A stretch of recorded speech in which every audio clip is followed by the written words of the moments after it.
mentioned at the very beginning, I completely understand where everyone is coming from. This is a very new, foreign concept that has not been proposed in the city before, so it's very understandable and normal to have questions, concerns, fears, doubts, all of that. I'm an Angelino myself. I live near homeless campings myself. I've been, my family does. I have nephews. I live near schools. I completely understand. This is not me coming at you from a me against you type of place. I'm here because I truly, truly care, and I do this work because I'm passionate about it, and I want to actually make a difference, and I'm here to seriously work with the community and take back any feedback or whatever it is, and I'm here because on a Tuesday night at 7 p.m. because I care.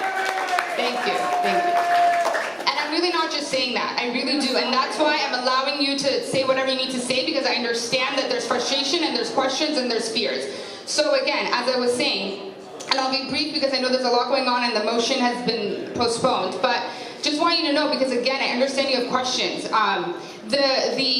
the facility, as I said, specifically this proposed facility on the MTA lot, is equidistant between the two biggest encampments. So it's allowing those people in those encampments who are already on the street, who need help, as we know. They need different kinds of support in different kinds of ways. It's for them to not only get housing and a bed and a roof over their head, but this Bridge Home facility and initiative and program allows for, and actually it's mandatory, that there's wraparound services at the facilities. So they're not just coming in and sleeping and doing the same kind of day-to-day thing. During the days, they have to get supportive services. They have to get job training. They have to get mental health services. They have to get substance abuse treatment if they're using substances. They have to go to they have to see their social worker or a therapist. Things like that.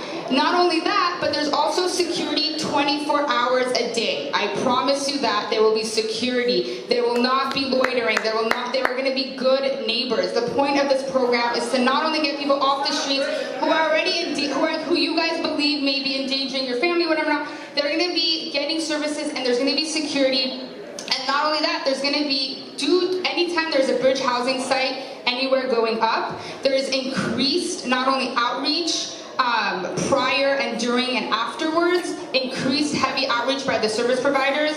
There's also increased and heavy cleanups and enforcement as well. So it's really it's really having the social workers who already have very good relationships with these folks and will continue to really explain to them, this is not the old system of Skid Row where you'll be going in and out and you're fearful and whatever it may be. This is a whole new system.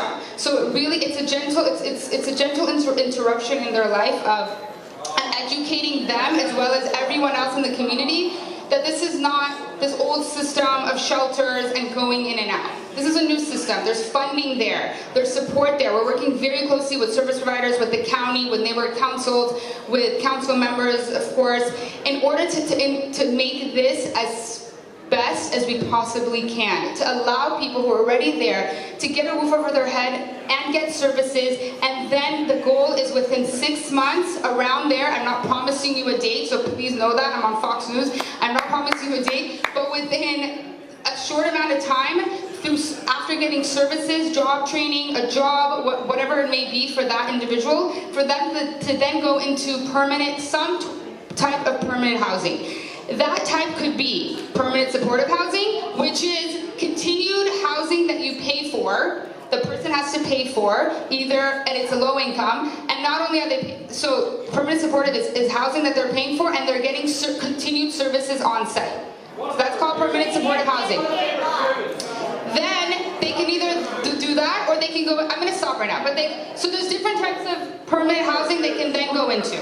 So that's my thing. I'm getting, I think, yelled at because I'm going too long. But again, I will say a little bit afterwards. Taylor will be here. And as I mentioned, this is not a end-all be-all solution. There are 30,000 homeless on the street. We're not going to bus them to a different city, a different country, a different piece of land. We're not taking them to Mars. They are here, and we get to, and not only do they need housing because it's their right, but we have found statistically that those who are housed, those who are under a roof, are best. Getting services is most effective for people when they're under a roof. So helping them when they're on the street is no point. I live in a one-bedroom apartment, so I'm not sure where